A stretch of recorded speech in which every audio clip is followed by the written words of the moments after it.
we say that our green passport is like a sign of weakness, so we were kind of like ashamed if we like in a queue in the immigration and then we need to hide our passport, so people don't see that we have green passport. It's a global ranking topped by Singapore, followed by South Korea and Japan. Neither the US nor China are in the top 10. Go back to Asia. I mean, Asia? what's the It's hub in of Asia? Come on. Singapore? Yes, come on. That Oh, should have I'm been pretty surprised, obvious. though. I mean, Singaporeans are the that's it, least. really? They have the least conflict. Like everyone loves Singaporeans. They have no drama, no. It's just like funny because I know that the countries surrounding it, their passports are quite weak. Like if Yeah, you're but- a Thai citizen yeah, but or you- Indonesian or Malaysian, it's not. So it's just funny. In Other recent countries years, those Asian countries have constantly been in the top 3. But why do travelers from some countries have visa doors opening to them while others must struggle with application paperwork and more restrictions?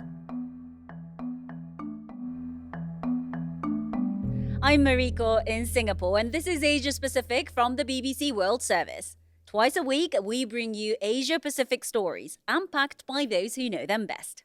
Today, I have Derek Tsai from the Asia Pacific podcast team and also BBC reporter Famega Shiavira, who's also a travel writer in Jakarta. Derek holds a Singaporean passport, while Famega holds an Indonesian passport, which is ranked at 68th. And I have a Japanese one, which is number 3. And for listeners who can't see us, I'm wearing bright red to represent my home country, but also Singapore, which has been my home for the last 20 years or so. Yes, thank you very much, Mariko, for representing Singapore as well. Instead of you wearing red, as well, I'm Yeah, I'm not very wearing red on patriotic, the- am I? Yeah, exactly.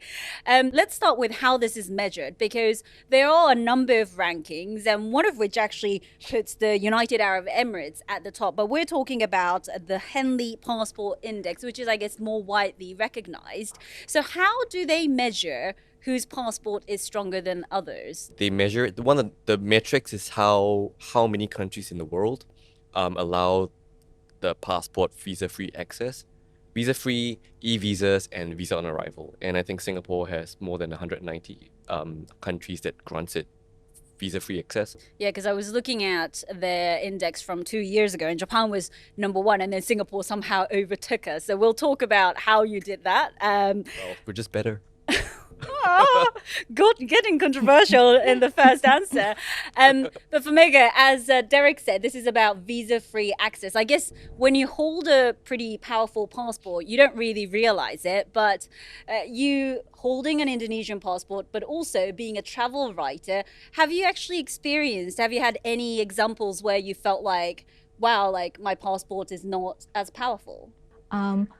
Back then, I was traveling from Indonesia to Africa through by land, so I didn't take any flight, so I have to go through all the countries. And one of the headache that I have to think about is how to manage the visa problem, because I have to make new visa for a lot of countries, unlike like you in Singapore or in Japan. So my route in this travel is heavily affected by how easy I can obtain a visa for the travel. So for example, like I can travel to Southeast Asian country without visa. So I go through all this Southeast Asia, and then I go to China, I go to Mongolia, both of them need visa. And then to cross the whole Asia, I choose going to China and then Russia, because like Russia is huge and I just need one visa. If I need to go to, like, for example, the Central Asia, I have to like obtain visa from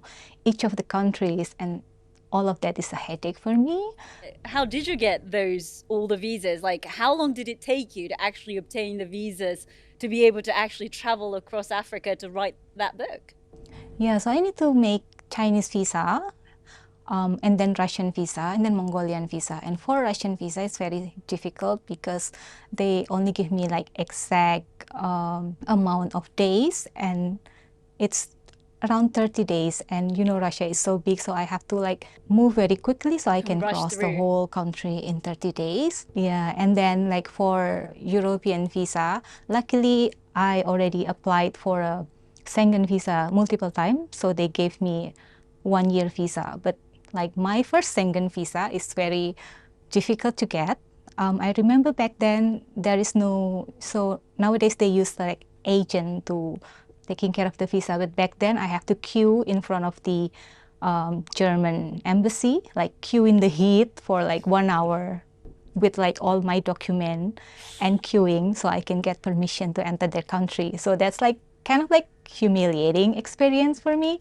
You know, you have to obtain like all this form, and then you have to submit your salary, your bank account, your proof of having property, and then you have to collect this all of that paper in a very thick document. Then you have to go there and submit and pay like expensive money to to get the visa, and then after that you have to wait for the decision.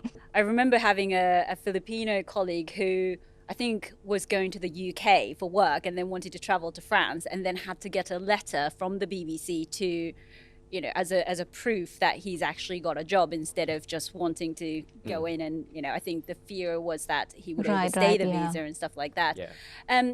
Derek, why do you think, compared to other Southeast Asian countries like Indonesia or the Philippines, Thailand, Cambodia, and so on, why are Singaporeans allowed to visit so many countries visa-free? So why are passports so strong? Well, a couple of reasons.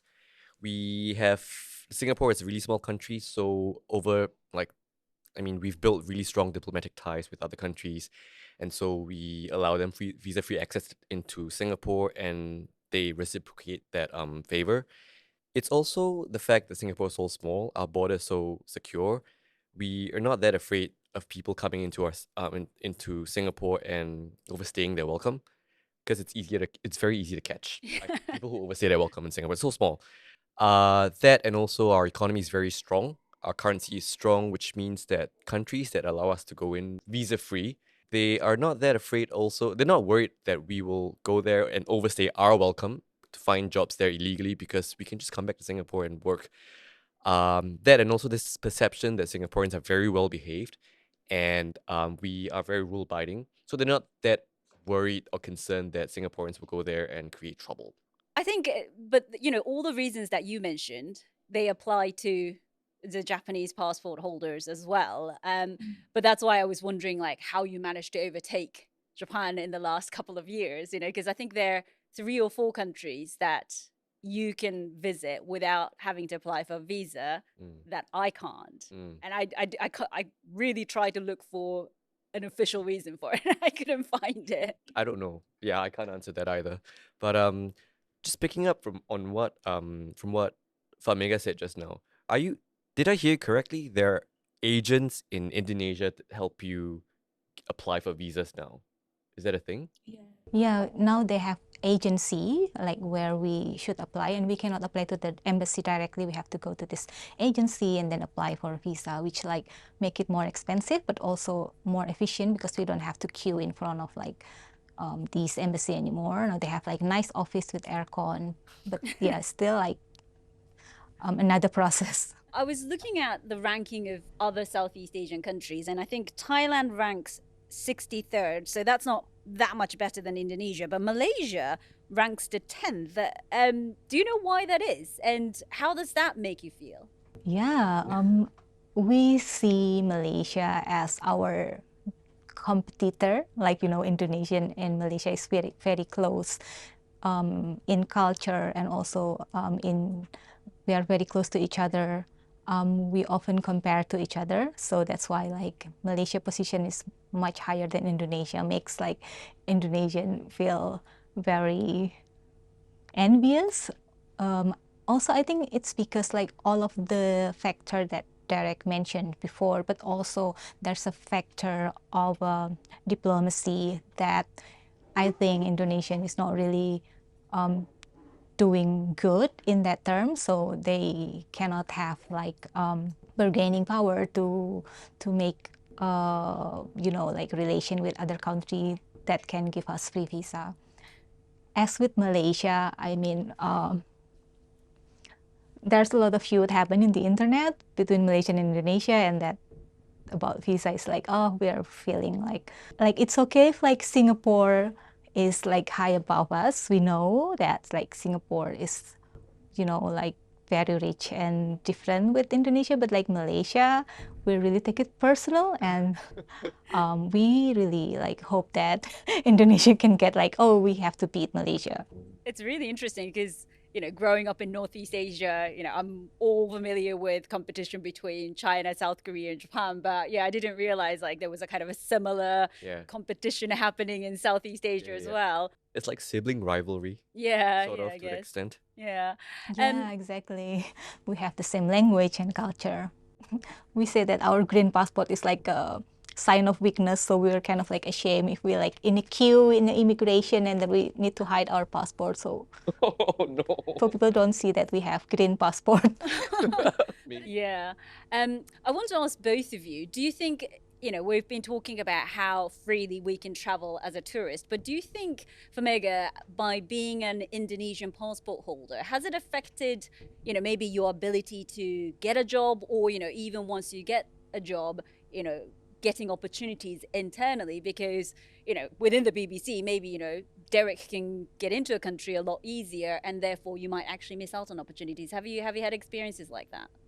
I was working in the American company before, and then when the headquarter invite us to go to the US, we have to apply for visa, and it's not always approved, even though we are like working in an American company. So some of the people get rejected, so they cannot go there, and then they lost their opportunity to like in their career to go there and have a meeting with people in the headquarters. And this also happened in the like education sector. For example, like my friend who want to have a academic conference in Europe, sometimes they get also rejected. So if you apply for visa with all that document, you don't always get approved. So there's a possibility that your application get rejected. And some of this happen with my friends, like, so she cannot go there and present her paper in front of international audience, which like will be very good for her career in the academic field. So yeah, that's, I think, can be a problem for us in our career or education or like just travel. Do you think it benefited your career, Derek, by having that very strong passport? Because I feel like, being a Japanese passport holder, the cameramen that I know from Japan, we can enter countries like Myanmar even visa free, which does give probably more opportunities than other journalists who will have to go through a lot of paperwork to get the visa. Yeah, I think it definitely benefited me. My very first job as a journalist in Singapore, I'm not going to name the company, but when I was doing an interview, they did say that they were hiring not just Singaporeans, but foreigners as well, but that my passport and my citizenship is one of the reasons why they favor me, because it's news, right? When news breaks, you have to travel to a country at a drop of a hat. But I feel also very privileged because hearing all the stories from Famega just said, I'm ashamed to say, I'm 36. No, I'm 37 this year. I'm 37 this year. And this year was my first time experiencing what it was like to apply for a tourist visa.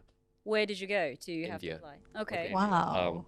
And it was my first time. I'm 37, and it's my first time applying for a tourism visa.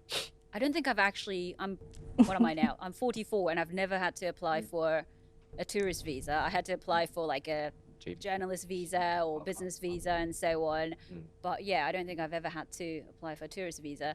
But do you think, Famega, people in Indonesia care about the power of passport? Because obviously being able to travel like you did to Africa, it is something that, not everyone can do, because obviously it costs quite a lot of money. So do you feel that ordinary Indonesian citizens, are they bothered by the fact that your passport isn't very powerful? Yeah, I checked the amount of passport that the government published. Since 2020, they published 16 million of passport. So that's really not much compared to our population, 280 million people.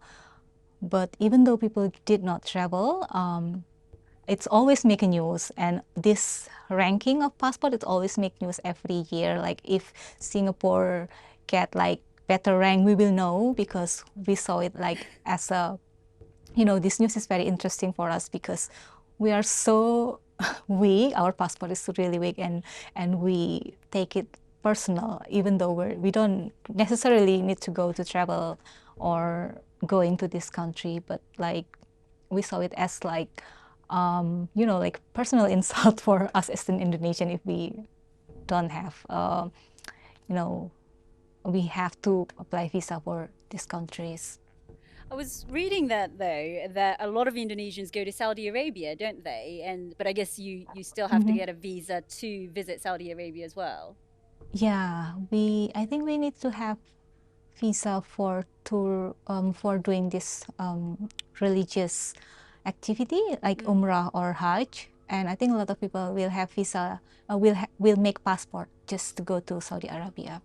I want to caveat that Singapore does have the strongest passport, but I'm not sure whether I agree with all of the metrics. Yes, we can travel to a lot of different countries visa-free, but we also are not allowed dual citizenship.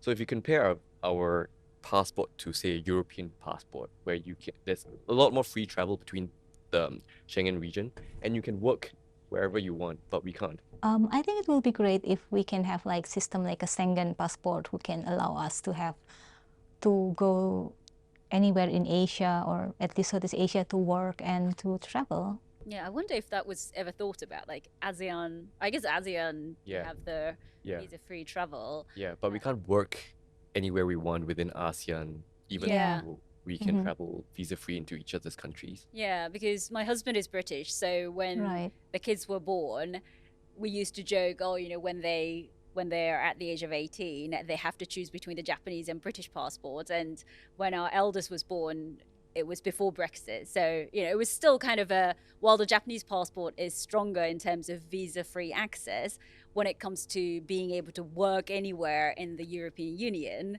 the British passport seemed a lot stronger in terms of career opportunities. But then obviously Brexit happened. So now it's like, no question. The Japanese passport. Yeah. The Japanese passport.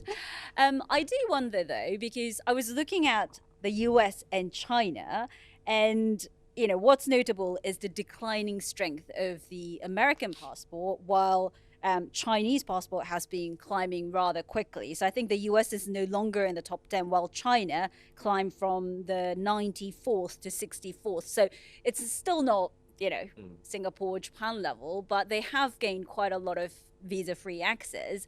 Do you think it's, you were talking earlier, Derek, about diplomacy and having ties with various countries, but do you think it's also about that economic power, and that's why we're seeing Chinese passport gaining its strength quite a bit? 100%, especially for China, right? I mean, if you talk about diplomacy, they do economic diplomacy really well. They invest a lot of money into countries in Africa, and I think a lot of that jump comes from the countries in Africa. Jump in passport, visa-free entries. But in terms of the number of people who are affected by this, though, because Singapore does have quite a high percentage of Singaporean citizens holding a passport, don't you? Because I guess it is a small country, as you said.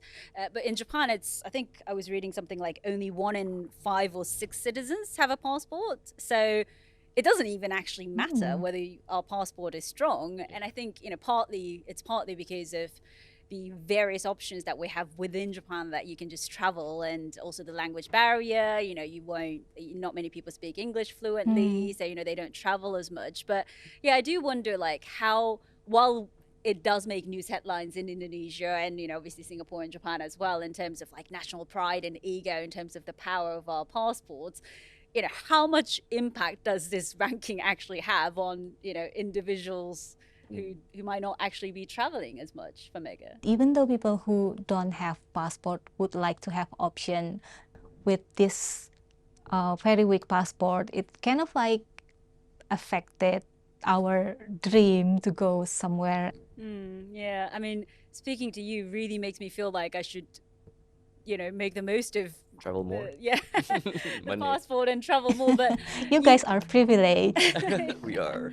It really makes me feel like I should travel. You're traveling, aren't you, soon, Derek? I am. I can plan ahead. You do plan ahead. Yeah, because I'm a bargain hunter. booking holidays way in advance. Exactly. We'll leave it there. Derek and Famega, thank you for joining me on Asia Pacific, and thank you for watching Asia Pacific from the BBC World Service with me, Mariko Oi, in Singapore. If you have any questions or comments on what we've covered in this episode, I think we might get quite a few, don't we? Or any other stories from the region, please leave us a comment below and click like and subscribe so you never miss an episode. But until next time, see you!